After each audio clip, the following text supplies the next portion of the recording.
கவுண்டமணி அவர்களோட வீட்ல அவரோட மனைவிக்காக ரகசிய அறை ஒண்ணு இருந்திருக்கு அப்படிங்கிற தகவல் சமீபத்தில வெளியாகி, சோசியல் மீடியால ரொம்பவே வைரலா போய்க்கிட்டு இருக்கு.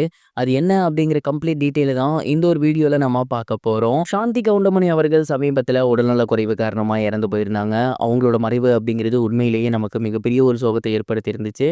அதன் பிறகு தொடர்ந்து அவங்கள பத்தி நெறைய விஷயங்கள் பார்த்து வந்துட்டு இருக்கோம். அந்த வகையில சமீபத்தில தெரிய வந்திருக்கிறது என்ன அப்படின்னா, 80 காலகட்டங்கள்ல கவுண்டமணி சார் வந்து பயங்கர பீக்ல இருந்தாரு. அவர் இல்லாத படங்களே இல்ல அப்படின்னு நான் சொல்லணும். அந்த அளவுக்கு டசன் கணக்குல படங்கள் நடிச்சு வந்துட்டு இருந்தாரு. இதனால அவர பார்க்க ஏகப்பட்ட பேர் வீட்டுக்கு வருவாங்க. தொடர்ந்து எப்போதும் வீடு ஜே ஜே ஜேன்னு தான் இருக்கும். இதனால அவர் என்ன பண்ணியிருக்காரு அப்படின்னா, அவர் மனைவிக்கு பிரைவசி வேணும். நான் நடிக்கிறேன், என்ன வந்து பார்க்குறீங்க ஓகே. எனக்கு இதுல எந்த பிரச்சனையும் இல்ல. பட் என்னோட மனைவி வந்து ஹவுஸ் ஒய்ஃப் தான். அவங்களுக்கு பிரைவசி வேணும் அப்படிங்கிறதுக்காக, அன்றைய ஒரு காலகட்டத்திலேயே அவரோட வீட்ல ஒரு ரகசிய அறை, அதாவது அவங்களுக்காகன்னு மட்டும் பிரத்யேகமா ஒரு அறை ஒண்ணு ஏற்பாடு பண்ண சொல்லியிருக்காரு. எதற்காக ரகசிய அறை அப்படின்னு சொல்றோம் அப்படின்னா, அந்த ஒரு ரூம் அப்படிங்கிறது வெளியில வேற யாருமே பயன்படுத்தக்கூடாது. ஒன்லி அவருக்கும் அவரோட ஒய்ஃப்‌க்கும் மட்டும் தான் அனுமதி. அது மட்டும் இல்லாம ஏதாவது கூட்டுறது, துடைக்கிறது மட்டும்னா தான் உள்ள வந்து ஸ்டாஃப்ஸ் போவாங்களாமா. மத்தபடி வேற எதுக்குமே அந்த ரூமுக்குள்ள போகக்கூடாது. முழுக்க முழுக்க கம்ப்ளீட்டா ரெஸ்ட் எடுக்க அதுக்காக மட்டுமே அவங்களோட மனைவிக்காக அவரு பண்ணியிருக்காரு. இந்த ஒரு அறை பார்த்தீங்கன்னா, இப்ப அவங்களோட இறப்புக்கு அப்புறம் காலியா இருக்கு. அந்த அறைக்கு போயிட்டு கவுண்டமணி அவர்கள் எல்லாத்தையும் சுத்தி பார்த்து ரொம்பவே எமோஷனல் ஆகியிருக்காரு. அந்த ஒரு டைம்ல நெறைய ஓடுனாரு. அவங்க மனைவியோட எவ்வளோ நேரம் செலவு பண்ணாருன்னு தெரியல. பட் ஒரு கட்டத்துக்கு மேல அவங்க மனைவி கூட மட்டுமே தான் அவரு இருந்தாரு. அப்பலாம் முழுக்க முழுக்க அந்த ஒரு அறைய மட்டும் தான் அவரு பயன்படுத்தியிருக்காரு. இப்படி இத்தன வருஷமா கூடவே இருந்த தன்னோட மனைவி இன்னைக்கு இல்ல.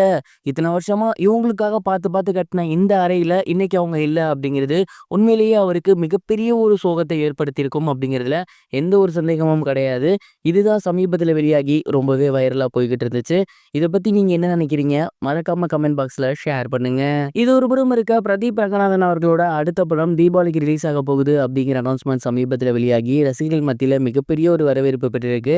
பிரதீப் ரங்கநாதன் அவர்களோட 4வது படம் சமீபத்தில் தான் அனௌன்ஸ் பண்ணியிருந்தாங்க. பட் பேர் என்ன அப்படிங்கிறத சொல்லாமலே வச்சிருந்தாங்க. சாய் அபியங்கர் அந்த படத்துக்கு இசையமைக்கிறதாக இருந்துச்சு. இப்போ அந்த படத்துக்கு டியூட் அப்படின்னு பேர் வச்சு போஸ்டர் வெளியிட்டிருக்காங்க. மேலும் தீபாவளிக்கு நாங்கள் வரோம் அப்படிங்கிற அஃபிஷியல் அனௌன்ஸ்மெண்ட்டையுமே வெளியிட்டிருக்காங்க. தீபாவளிக்கு கார்த்தி அவர்களோட சர்தார் 2 வரதாக இருந்துச்சு. பட் அது ஒரு சில காரணங்களால தள்ளி போயிருக்கு.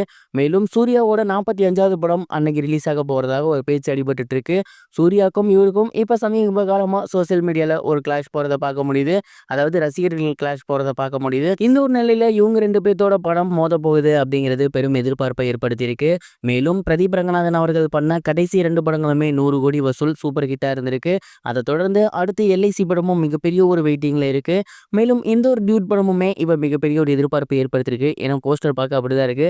பொறுத்திருந்து பார்ப்போம் என்ன நடக்க போகுது அப்படிங்கிறத. இதுவரைக்கும் கனெக்டிங் டிவிக்கு சப்ஸ்கிரைப் பண்ணனா மறக்காம சப்ஸ்கிரைப் பண்ணிக்கங்க. உடனடி அப்டேட்ஸ் பெறுவதற்கு நோட்டிஃபிகேஷன் பெல்லையும் கிளிக் பண்ணிக்கங்க.